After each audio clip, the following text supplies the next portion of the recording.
Hello everyone. Today we are back with another video essay and analysis.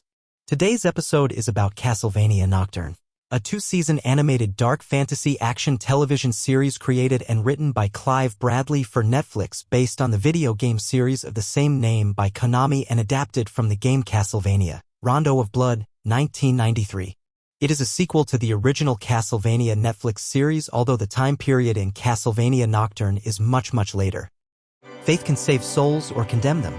Castlevania Nocturne, Netflix's dark fantasy sequel, explores this duality through two of its most unsettling characters, the Abbot Emmanuel, a priest who bargains with vampires, and Drolta Tzuentes, a fanatical devotee of the vampire messiah Erzsebet Bathory.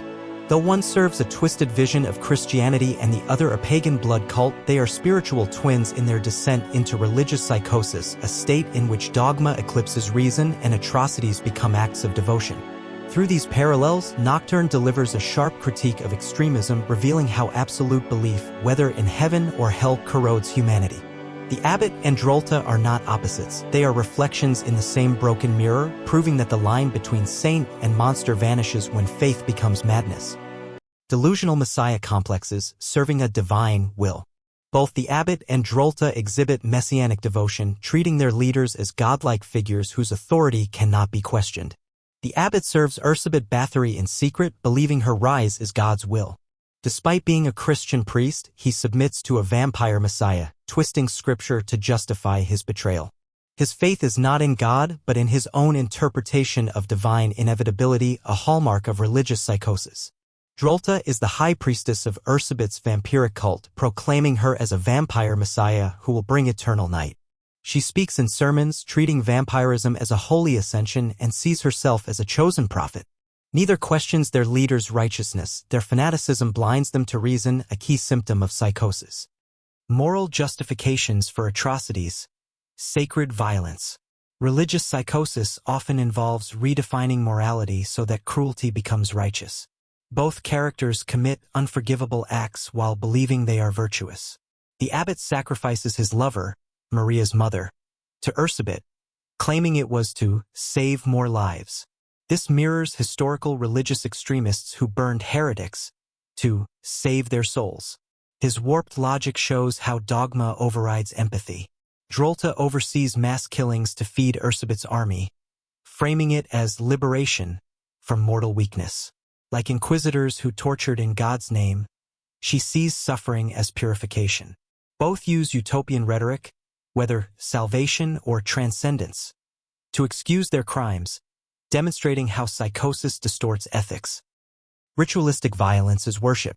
Their devotion manifests in ceremonial brutality, turning murder into liturgy. The Abbot conducts a perverted Eucharist, offering his daughter's blood like a dark sacrament.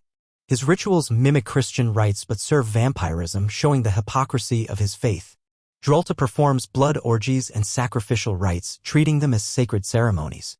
Her rituals mirror religious ecstasy, but instead of transcendence through prayer, she achieves it through slaughter. This ritualized violence highlights how extreme faith dehumanizes victims, reducing them to offerings in a grand delusion. Collapse of identity, no self beyond dogma. A key aspect of religious psychosis is the erasure of individual morality in service of the cause. The Abbot was once a man of God but now serves a vampire. His original beliefs are hollow, he keeps the title of Abbot but has no true faith, only obedience to power. Drolta has no backstory beyond her worship of Erzsebet. She exists only as a zealot with no hint of a past identity. Neither character shows remorse or introspection, their personalities are fully consumed by their roles, illustrating how fanaticism destroys the self. Conclusion: the mirror of fanaticism.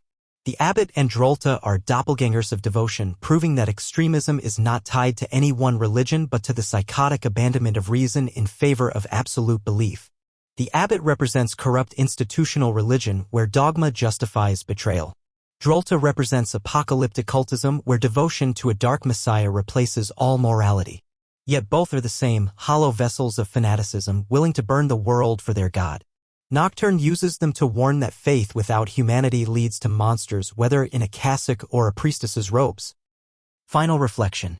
In a world where real religious extremism still fuels violence, Nocturne's portrayal of the Abbot and Drolta serves as a dark mirror. Their similarities remind us that the shape of the god matters less than the madness of the worshipper. Well, fellas, if you like this video, feel free to subscribe and comment down your opinions. Thank you for watching.